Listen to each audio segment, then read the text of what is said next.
Taste the Daily.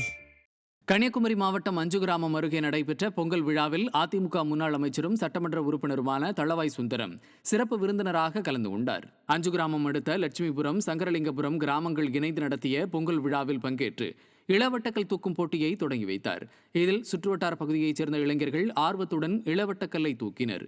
இந்நிகழ்வில் அதிமுக கழக நிர்வாகிகள், பொதுமக்கள் ஏராளமானோர் கலந்து கொண்டனர். நெல்லை மாவட்டம் பழவூர் அருகே தனியாருக்கு சொந்தமான காற்றாலை திடீரென தீப்பிடித்து எரிந்த சம்பவம் பரபரப்பை ஏற்படுத்தியது. சிவஞானபுரம் பகுதியில் தனியாருக்கு சொந்தமான காற்றாலை திடீரென தீப்பிடித்து எரிந்தது.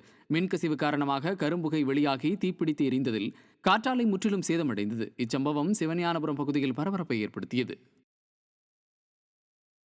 தூத்துக்குடி மாவட்டம் ஏரல் அருகே பட்டம் விட்டு கபடி விளையாடி உறவினர்களுடன் பொதுமக்கள் காணும் பொங்கலை மகிழ்ச்சியுடன் கொண்டாடினர். ஏரல் தாமிரபரணி ஆற்றங்கரையில் குடும்பமாக வந்த பொதுமக்கள் தாங்கள் கொண்டு வந்த உணவுப் பொருட்களை உண்டு கபடி, கயிறு இழுத்தல் போன்ற விளையாட்டுகளை விளையாடி மகிழ்ச்சியாக கொண்டாடினர்.